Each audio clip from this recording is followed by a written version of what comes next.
I just think it's important to note that while there's a lot of focus on the whole issue of open disclosure, the original problems, the horrific and fatal problems associated with cervical check the last time were to do with poor standards in the labs.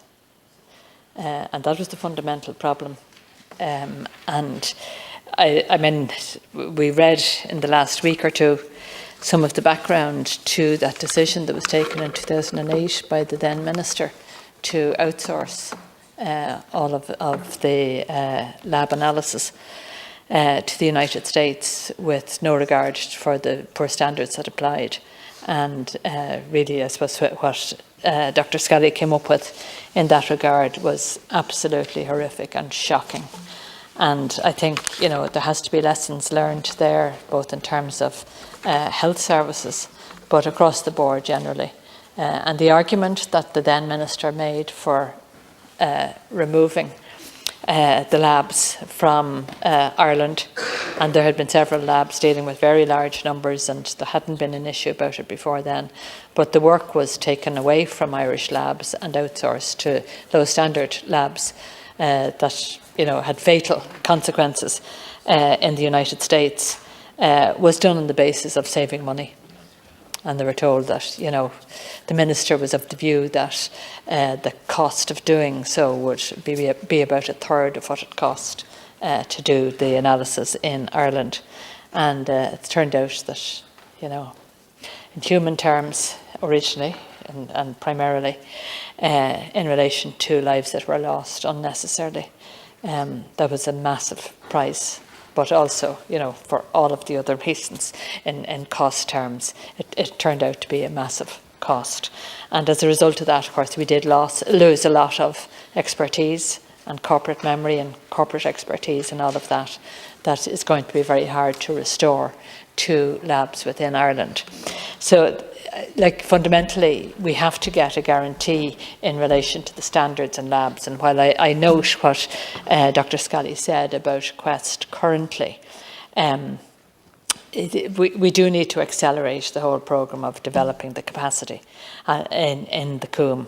And, you know, there are big issues there that remain in relation to a lack of staff, principally, a lack of forward planning for those qualified staff, an issue about the recruitment of the recent people to the lab and whether they are actually the qualifications that are required. So fundamentally, Minister, you have to get to grips with that, and you have to be in a position very soon where you can give guarantees about the standards that will apply to the analysis of smear tests and the repatriation of all of those to Ireland.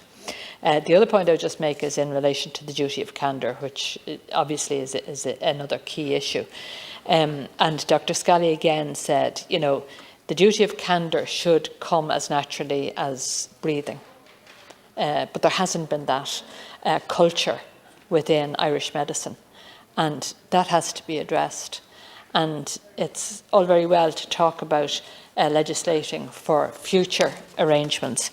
But, you know, one of the key findings of Scally in an earlier report of his, potentially the first one, was the recommendation about, in relation to the failure of consultants to actually be candid with their patients, and the need to introduce some restorative measure in order to restore trust, because trust was lost.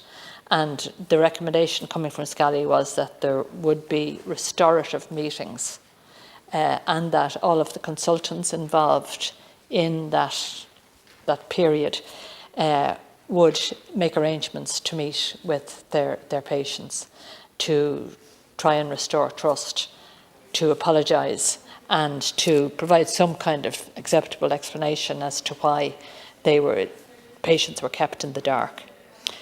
And they haven't happened to any great extent as far as I understand it. And that's an outstanding recommendation that needs attention and hasn't really got any attention recently. And I would ask you again, Minister, to devote some attention to that. The other point I want to make is in relation to the duty of candour and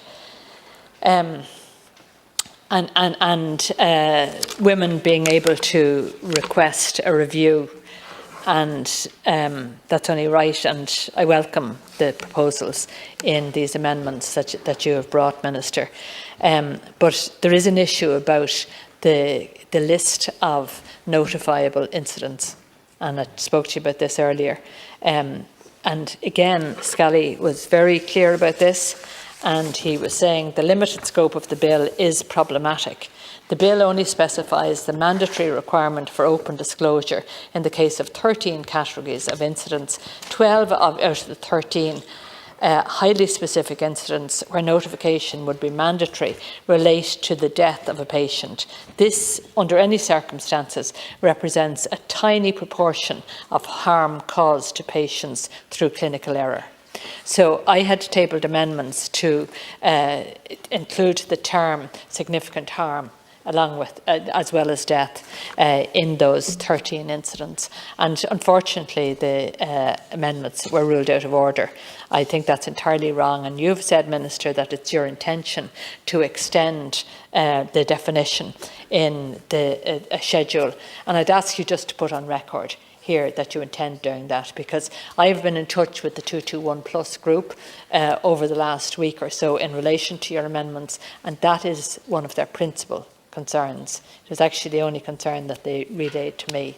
And I want you to give a commitment to do that, to broaden the scope of the notifiable incidents, and to give a timeline in relation to when you will do that. You've said it would be your intention, and that's fine, but who knows who will be the Minister next year or in 5 years' time. So I'd ask you to be very clear about what you're putting on the record in that regard. Thank you.